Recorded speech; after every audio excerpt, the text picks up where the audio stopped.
Hello दोस्तों, स्वागत है आपका हमारे यूट्यूब चैनल में। तो आज हम बात करने वाले हैं फिजिक्स के क्वेश्चंस।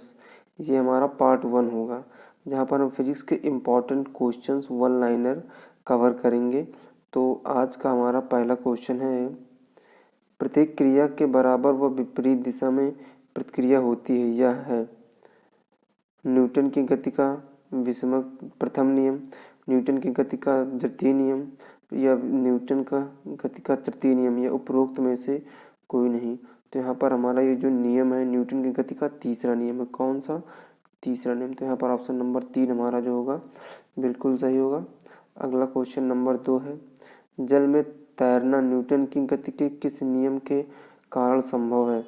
ऑप्शन नंबर ए है प्रथम नियम, द्वितीय नियम या तृतीय नियम या उपरोक्त में से सभी। तो यहाँ पर ऑप्शन नंबर 3 न्यूटन के तीसरे नियम के कारण तैरना संभव है। तो ऑप्शन नंबर 3 हमारा यहाँ पर जो बिल्कुल सही होगा। अगला है क्वेश्चन नंबर 3, कोई पिंड तब तक विरामावस्था में ही बना रहेगा जब तक उस पर की बाह्य बल कार्य ही करता है। कथन सत्य है। मतलब किसका कथन है? न्यूटन का, आइंस्टीन का, आर्किमिडीज का या फिर गैलीलियो का। तो यहाँ पर हमारा ऑप्शन नंबर जो होगा ए बिल्कुल सही होगा। ये हमारा न्यूटन का फर्स्ट लॉ है, ये न्यूटन ने दिया है, न्यूटन का प्रथम लॉ। अगला है क्वेश्चन नंबर 4, बल की परिभाषा आती है। न्यूटन के किस नियम से बल की परिभाषा आती है? तो गति के पहले नियम से, गति के दूसरे नियम से, गति के तीसरे नियम से या फिर गुरुत्वाकर्षण नियम से। तो यहाँ पर हमारा ऑप्शन नंबर ए जो होगा बी, ए, गति के पहले नियम से न्यूटन बल की परिभाषा आती है तथा न्यूटन का जो दूसरा नियम है उससे बल की वैल्यू प्राप्त होती है F=ma। क्या? इससे दूसरे नियम से फार्मूला तथा पहले नियम से बल की परिभाषा प्राप्त होती है। अगला क्वेश्चन नंबर 5 है हमारा, किसी पिंड उस गुणधर्म को क्या कहते हैं जिससे वह सीधी रेखा में विराम या एक समान गति की स्थिति में किसी भी परिवर्तन का विरोध करती है? ऑप्शन ए है गतिहीनता, जड़त्व या कुछ भार या अक्रियता। तो यहाँ पर हमारा ऑप्शन नंबर बी बिल्कुल सही होगा, जड़त्व। क्या कहते हैं? जड़त्व। अगला है क्वेश्चन नंबर 6, न्यूटन के पहले नियम को भी कहते हैं आघूर्ण का नियम, जड़त्व का नियम या फिर ऊर्जा का नियम। तो न्यूटन का जो पहला नियम है उसे हम जड़त्व का नियम भी कहते हैं। क्या? जड़त्व का नियम। तो यहाँ पर ऑप्शन नंबर बी हमारा बिल्कुल सही होगा। अगला है क्वेश्चन नंबर 7, गाड़ी खींचते हुआ घोड़ा किस बल के कारण आगे बढ़ता है? तो गाड़ी द्वारा घोड़े पर आरोपित बल से, घोड़े द्वारा गाड़ी पर आरोपित बल से, घोड़े द्वारा अपने पैरों से पृथ्वी पर आरोपित बल से, पृथ्वी द्वारा घोड़े के पैरों पर आरोपित बल से। तो यहाँ पर 7 का हमारा ऑप्शन नंबर जो होगा डी बिल्कुल सही होगा। पृथ्वी द्वारा घोड़े के पैरों पर आरोपित बल से जो है घोड़ा आगे बढ़ पाता है। अगला है क्वेश्चन नंबर 8, चलती हुई बस जब अचानक ब्रेक लगाती है उसमें बैठे हुए यात्री आगे की ओर दिशा में गिरते हैं। इसको किसके द्वारा समझाया जा सकता है? ए, सापेक्षता सिद्धांत के द्वारा, बी, न्यूटन के पहले नियम के द्वारा या फिर न्यूटन के द्वितीय नियम के द्वारा या फिर न्यूटन के तृतीय नियम के द्वारा। तो यहाँ पर हमारा ऑप्शन नंबर बी जो होगा बिल्कुल सही होगा, न्यूटन के पहले नियम के द्वारा इसे समझाया जा सकता है। अगला है क्वेश्चन नंबर 9, रॉकेट की कार्य प्रणाली किस सिद्धांत पर आधारित है? ए हमारा न्यूटन के तृतीय नियम, न्यूटन के द्वितीय नियम पर या फिर न्यूटन के द्वितीय नियम पर या फिर आर्किमिडीज के सिद्धांत पर। तो यहाँ पर हमारा ऑप्शन नंबर ए जो होगा बिल्कुल सही होगा, न्यूटन के तृतीय नियम। न्यूटन का तृतीय नियम जो है क्रिया प्रतिक्रिया, किसका नियम है? क्रिया प्रतिक्रिया का नियम है, जो कि न्यूटन का तृतीय नियम है। अगला है, अश्व यदि एकाएक चलना प्रारंभ कर दे तो अश्वरोही के गिरने की आशंका का कारण है जड़त्व, आघूर्ण या फिर द्रव्यमान का संरक्षण नियम या फिर विश्राम जड़त्व या फिर गति का तीसरा नियम। तो यहाँ पर हमारा ऑप्शन नंबर सी जो होगा बिल्कुल सही, विश्राम जड़त्व के कारण अवरोधी अश्वरोधी जो होगा गिरेगा हमारा नीचे।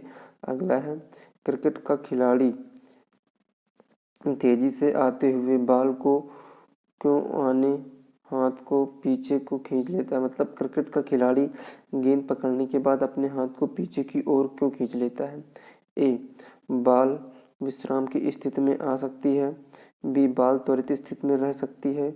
हो सकता है कि उसे कम बल लगाने की आवश्यकता हो सकता है कि उसे बल अधिक लगाने की आवश्यकता हो।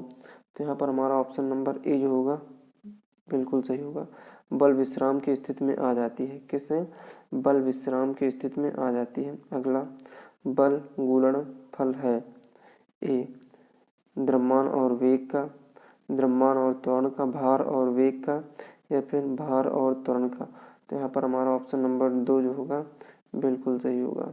तो न्यूटन के द्वितीय नियम से हमारा बल का फार्मूला होता है F=ma।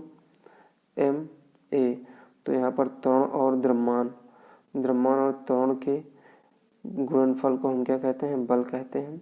अगला है, जब कोई व्यक्ति चंद्रमा पर उतरता है तो उसके शरीर में उपस्थित पदार्थ की मात्रा में परिवर्तन होता है, भार घट जाता है तथा मात्रा परिवर्तित रहती है।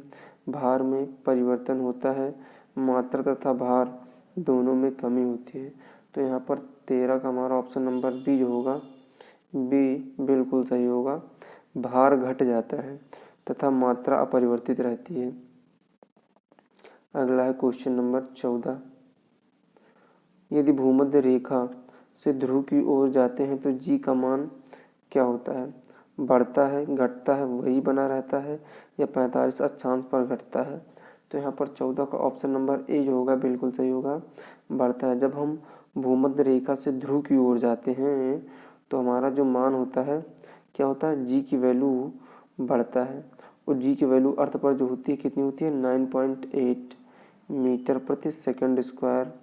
अगला है हमारा क्वेश्चन नंबर 15। शरीर का वजन पृथ्वी की सतह पर सभी जगहों पर समान रहता है।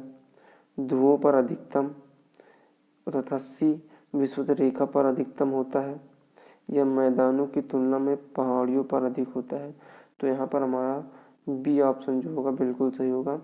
शरीर का वजन जो होता है अधिकतम होता है, ध्रुवों पर अधिक होता है, तथा ध्रुवों पर जी की वैल्यू जो होती है हमारी अधिक होती है, मैक्सिमम। अगला है क्वेश्चन नंबर 16। यदि पृथ्वी की सतह की तुलना में चंद्रमा की सतह पर अधिक ऊंचा क्यों उछल सकता है? पृथ्वी चंद्रमा की सतह खुरदरी होती है, चंद्रमा का कोई वायुमंडल नहीं होता है, चंद्रमा में गुरुत्वाकर्षण के कारण उत्पन्न त्वरण पृथ्वी की तुलना में कम होता है, चंद्रमा पृथ्वी से अधिक ठंडा होता है। तो यहाँ पर हमारा 16 का ऑप्शन नंबर 3 जो होगा बिल्कुल सही होगा। चंद्रमा में गुरुत्वाकर्षण के कारण त्वरण पृथ्वी की तुलना में कम होता है, इसके कारण व्यक्ति पृथ्वी की तुलना में चंद्रमा पर अधिक ऊंचा उछल जाता है। अगला है क्वेश्चन नंबर 17।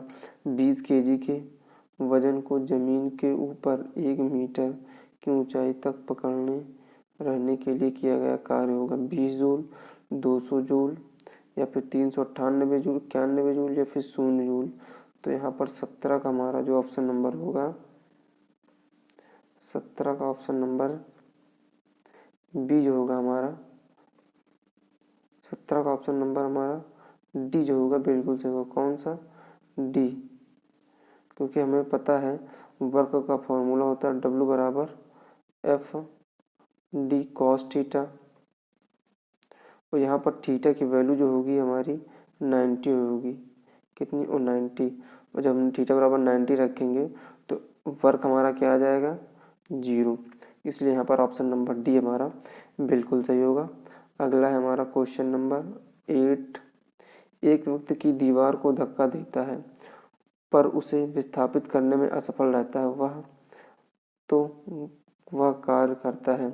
मतलब यदि कोई व्यक्ति दीवार को धक्का दे रहा है तो उसके द्वारा उसे विस्थापित करने में असफल है तो उसके द्वारा किया गया कार्य होगा कोई भी कार्य नहीं, ऋणात्मक कार्य, धनात्मक, परंतु अधिकतम कार्य नहीं, अधिकतम कार्य। तो यहाँ पर हमारा ऑप्शन नंबर ए जो होगा बिल्कुल सही होगा, कोई कार्य नहीं। क्या? कोई कार्य नहीं करता। अगला है हमारा क्वेश्चन नंबर 19। पहाड़ी पर चढ़ता एक व्यक्ति आगे की ओर झुक जाता है क्योंकि तेज चल सके, फिसलने की संभावना कम हो, शक्ति संरक्षित रहे, स्थायित्व बढ़ाने के लिए। तो यहाँ पर हमारा 19 का जो होगा ऑप्शन नंबर 4 बिल्कुल सही होगा। स्थायित्व बढ़ाने के लिए, स्थायित्व बढ़ाने के लिए आगे की ओर झुक जाता है। अगला है हमारा सॉरी दोस्तों, क्वेश्चन नंबर 20 है। पीसा की ऐतिहासिक मीनार तिरछी होते हुए नहीं गिरती है क्यों? मतलब पीसा की मीनार जो तिरछी है वो क्यों नहीं गिरी अभी तक? ए, इसके गुरुत्व केंद्र से जाने वाली ऊर्ध्वाधर रेखा आकार आधार से होकर जाती है। इसके गुरुत्व केंद्र से होकर जाने वाली ऊर्ध्वाधर रेखा आधार से होकर नहीं जाती है। या फिर सी, इसके पीछे ईश्वरीय प्रभाव है। या फिर ऑप्शन नंबर हमारा यहाँ पर डी जो है, यह एक आश्चर्य है। तो यहाँ पर हमारा ऑप्शन नंबर ए जो होगा बिल्कुल सही होगा। कौन सा? ए, इसके गुरुत्वीय केंद्र से जाने वाली ऊर्ध्वाधर रेखा आधार से होकर जाती है, इसलिए पीसा की जो मीनार है, ऐतिहासिक मीनार, अभी तक तिरछी है, गिरी नहीं है। तो दोस्तों इस प्रकार आज के हमारे 20 क्वेश्चंस पूरे होते हैं। यदि वीडियो अच्छा लगा हो